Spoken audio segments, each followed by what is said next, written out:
everyone. Hey, what's up YouTube? Welcome back to my channel and a brand new video. And yes, I do apologize. It has been a long time since I have. It's been a really long time. Why are you repeating everything I said?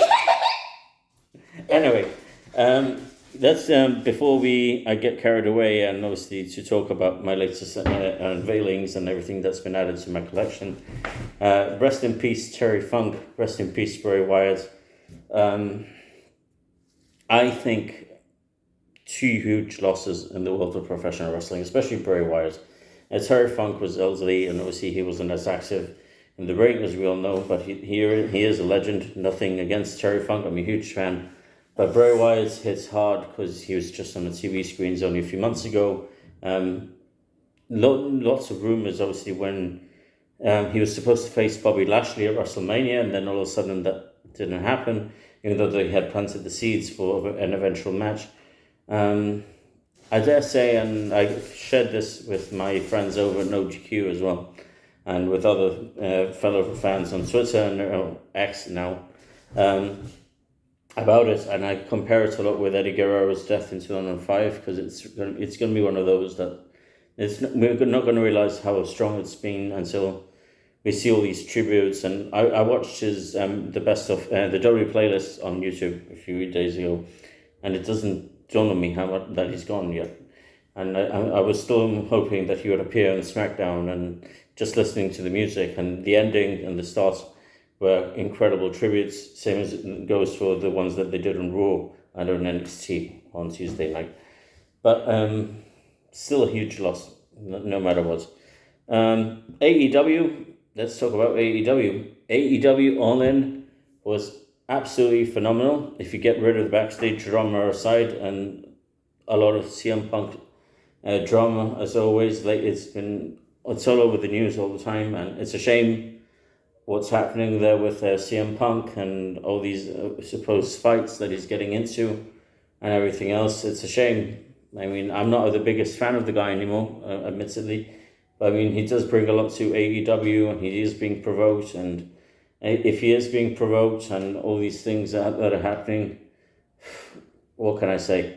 There's also a lot of rumors that he confronted Tony Khan at the pay-per-view, and that wouldn't last in any other promotion. If he were to go to Vince McMahon or Triple H, or if anyone in Impact were to go to Scott D'Amore, or it's wrestling at the end of the day. But if anybody were to go to the head of management, and in any job really, you'd be sacked on the spot, But unfortunately, that's not happening with CM Punk. I think they're giving him the benefit of the doubt.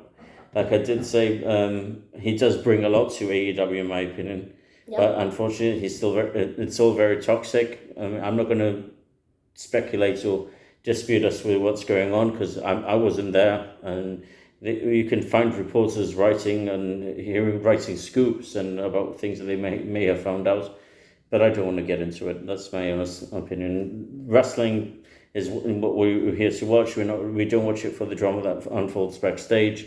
We have to remember they're also people, and that we can also have arguments on a day-to-day with our colleagues or with anyone in general. So let them leave the backstage drama and be backstage drama. Focus on the wrestling. The wrestling is good on all promotions that I watch. I watch NWA, which I watched NWA 75, which I also thought was a great show. Great 2 days of wrestling, I might add. And this weekend was incredible. But I mean, I watch WWE. I absolutely love WWE. I watch AEW. I absolutely love AEW. He loves it a lot. Yep. Really a lot. I watch it. And I watched NWA, and I've watched TNA, Impact Emergence on this weekend as well. Yes. So there's lots of wrestling to go by. Just find what you like, and if you like everything, great. Don't fight for what's best. At the end of the day, you're gonna, in your hearts, what's the better promotion, what's got the better angles, what's got the better matches. Just watch wrestling. That's my. I want to say my 2 cents on that matter in general. I'm going to write a tribute to Terry Funk. I'm actually in the process of writing it at the moment for NoDQ.com, and you will be able to find it in a few days. Hopefully, obviously the whole Bray Wyatt thing has just left me numb, if in every sense of the word. So, but my prayers do go out to the Rotundo family and obviously to the Frank families for their losses, and two huge losses for wrestling, no doubt. For two that definitely gave it the role in professional wrestling, especially Bray Wyatt, who was still very young. He was only 36 years older than me, so it's still going to be very fresh in our minds for a long time. Anyway, you hate to see an unboxing, and obviously I've already unboxed them, but we're just going to unveil what's new in our collections and what we have. And one of them, which I'm very proud to finally have, and actually very proud how quickly this has arrived as well. Mm-hmm. So many thanks to the wrestling store. Wrestling store, awesome all the way around. Awesome, really so awesome. Thanks a lot, guys, for Impact Wrestling Rebellion. I haven't watched this yet, so I'm going to be in for a surprise when I watch it. I do know what happens, obviously, but it doesn't mean I'm not going to stop watching it. I mean, I'm really looking forward to watching the Team Bully versus Team Dreamer match. I'm really looking forward to getting to the anniversary as well. It should be out in a few months or so, or just before Bound for Glory, which is obviously the third and fourth releases of the Impact Wrestling DVD releases compared to what we used to get before. But continue to be up to date with Impact, and I'm very proud to be very up to date with Impact TNA DVDs as a whole. So yeah, great stuff. Thanks to the wrestling store for that. And this was a quick eBay find, and this is one I already have in my collection, but it's actually a different artwork. And I wanted it because of the different artwork, obviously, and obviously this was taken away from stores when everything happened in 2007. And this is the Best of Raw and SmackDown Volume 1, but as you can see, the cover is completely different. Yep. You've got Rey Mysterio, you've got Booker T, and of course you've got Chris Benoit. And Chris Benoit was replaced by Edge. Really? On the cover, and that's the cover that I've got in the collection over there. And yeah, I wanted the original cover. I love Edge, nothing against Edge, but it's pretty cool to have the original cover. Like I'm going to allude to Paul Heyman when I talk about Chris Benoit, and I love the wrestler, do love the person. I mean, after what happened on that fateful day, or fateful 2 days in June 2007, my love for Chris Benoit, the person who I was really looking forward to hopefully meeting one day, went out the window that day. I've actually seen Chris Benoit wrestle. This is a little anecdote. I saw Chris wrestle 6 months before the murders, and it was in a house show in Madrid. And I think it was after ECW December to Dismember, leading up to Armageddon 2006. And he faced Chavo Guerrero, who he was feuding with at the time for the United States title. And it was an incredible feeling to see Chris live. And as I got older, I was only 18 at the time, in my mind, I always thought, I'd love to meet Chris Benoit. He was always one of my favorites, even when he was in WCW. And then everything happened in 2007, and my opinion of him completely changed. And since then, I'm being very fortunate and lucky to make acquaintance and get to know his ex-sister-in-law, Sandra Tofolini, who I absolutely love. Much love to you, Zaza. I know you're not in the best of places right now, but much love to you. But I love Nancy Benoit, woman. I just say, and this is my personal opinion, WWE should do the right thing and put woman in the Hall of Fame. She certainly deserves it. But anyway, yeah, Best of Raw and SmackDown Volume 1. SmackDown's most memorable matches with Chris Benoit on the cover, alternate artwork, and I've got both versions now, so I'm very proud of that. So next up, next one we have is the latest WWE release is Money in the Bank 2023 on Blu-ray.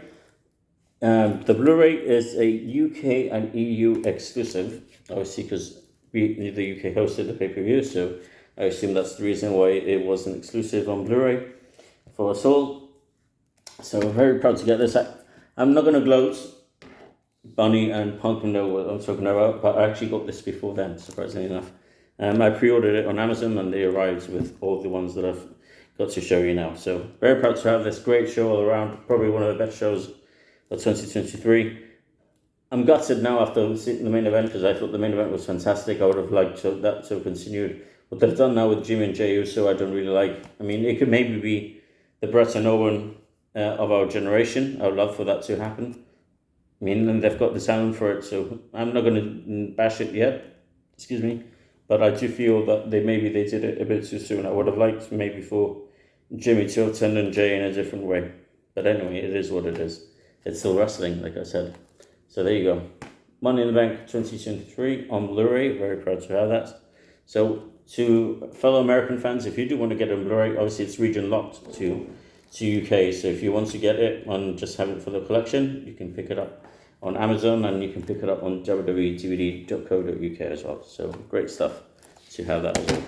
So next up, we're actually doing 2. Yeah. Instead of 1. Well, we'll do one first, and then we'll show the other. Because all of your Speaking of Money in the Bank, best of Money in the Bank, and obviously I have all the matches already. There's 13 matches on this set, but I already have them all. But it doesn't matter. It's all for the collection. I love the green cases as well. Yeah, it's really good with the green case. It goes with the bank also. With the briefcase, yeah. Yeah. Pretty cool to have that.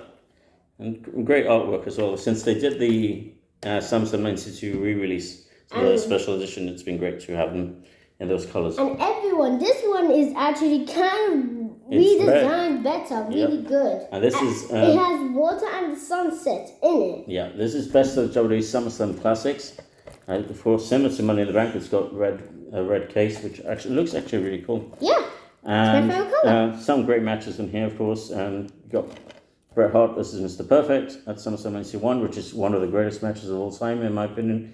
Undertaker versus Mankind at SummerSlam 96, classic all around. Of course, you got Ray versus Eddie at SummerSlam 5. Show the back. Yeah, custody of Dominic match as well. And who would have thought back then that Dominic would become one of the greatest things on WWE TV, huh?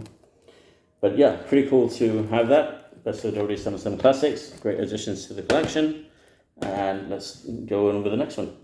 We're going to do... This one is in 2022, so this No, that's 23. 1923. See? We're going to do this one last. Okay, so we do this one first. Okay, so next up we have... The last one is really well. Backlash 2-on-3. Arguably my favourite pay-per-view 2-on-3 so far, I must say. Absolutely love the Bad Bunny versus Damian Priest match. It got American vibes. Yeah. Look at the front. Well, it's Puerto Rico. Look at the back. Puerto Rico. Yeah. So Puerto Rico is American. So yeah. So it has Puerto American Rican friends. design right there. If No, you can that's see. Puerto Rico. But look at the background. They did really good with it. Yeah. It's like paint, like... You've got Cody, you've got Brock Lesnar, of course. You've got Bad Bunny, which is incredible. And of course, you have Damian Priest. And they had an amazing match. But this show as a whole was actually pretty cool. I really love that. I really loved that match as a whole. You know, it was one of those that stood out in every sense of the word, and it was just incredible to witness. And obviously all the run-ins with Carlito coming in, Savio Vega. Love you, Savio. He knows who I'm talking about. I'm actually very good friends with Savio. We speak quite a lot on Facebook. Actually, I'm in the process of interviewing him, and that will be available very soon as well. But I mean, Carlito is meant to be coming back to WWE very soon after this return at Backlash, and I hope it's soon because I feel he's got a lot to give, and second generation as well. So definitely one of the best athletes in the last 20 years, I dare say, Carlito. Very undervalued when he was in his first run with WWE. But yeah, pleased to have that in the collection of what was a great show all around. And the this last one is in 2023. Right here. It says it right here, everyone. And next up, as you can see, Can I hold it? Is Night of Champions 2023, which of course was held in Saudi Arabia. And crowned a new World Heavyweight Champion, as you all know, with Seth Rollins versus AJ Styles in a killer opener. I won't drop it. Great show all around, and obviously you had Kevin Owens and Sami Zayn versus Roman Reigns and Solo Sikoa for the undisputed WWE Tag Team Championship. A pretty cool show all around. Had Cody versus Brock as well, but still, nonetheless, it was a great show. Not my favourite of the year, I must say. I was very disappointed with the Sally versus Rhea Ripley match. I would have expected more of a clinic there, considering how much chemistry, as I say, they both have. But it is what it is. You know, they got the job done, and that's all that matters. So that makes me up to date with everything that's out with WWE at the moment. And excuse me a second. I've been going off camera to have a drink. Okay, so when it comes to latest releases, I'm all up to date. AEW. A lot of people have been asking me about All In and 2018. I know that's being re-released on is it prowrestlingtees.com. And a lot of people have been asking me if I'm going to get it. If I'm not really sure yet, if I'm honest with you. I saw that some matches have been removed and some segments have been removed as well. So that ruins maybe my love for wanting to get it as soon as, I suppose. I've got a bootleg copy there which has the full show. And I thought that show was great all around. I loved the Cody versus Nick Aldis match. So I'm just disappointed that maybe some of the matches especially maybe that one, could be not included on the DVD, and that was for me what made the show great. And they should just release it at the time. I mean, I think it's 5 years too late, but it is what it is. AEW, I don't know what they're going to do. If they're going to keep releasing their pay-per-views on DVD, I mean, I think they should release at least the Forbidden Doors. I thought this year's was an incredible show. So they need to release that. It just... Then they complain about bootleggers and stuff like that, and it's disappointing, because... Yeah, you can get some stuff in bootleg, and I'm guilty of that. You've seen in my videos, I've got Colosseum videos which are bootlegs. But I mean, sometimes you just want the official thing, and when it's stuff like recent and that's available, why don't you just re-release this on DVD or Blu-ray? And it's not like AEW don't have the money or anything else, but it is what it is. Like I said, I'm always saying it, and it's all timing and everything else, and I do apologize for the lack of videos. But if you're interested in me reviewing a DVD or Blu-ray or any sets, just talk about any sets or any advice. I posted a video back in April as to the do's and don'ts of an Impact and TNA Wrestling DVD collection, as to why they're so rare, what's rare, what isn't, why they're so rare, and I learned along the way. Courtesy of my good friend, the John for Punk, I learned exactly what was rare, and I thought everything was available. I was very, I wouldn't say gullible when it came to TNA Impact DVDs before I started getting the lots that I got in 2020, 2021. And then I found out that, there's so many of them that weren't available. But it is one of those things that unless you don't search, you won't find, I suppose.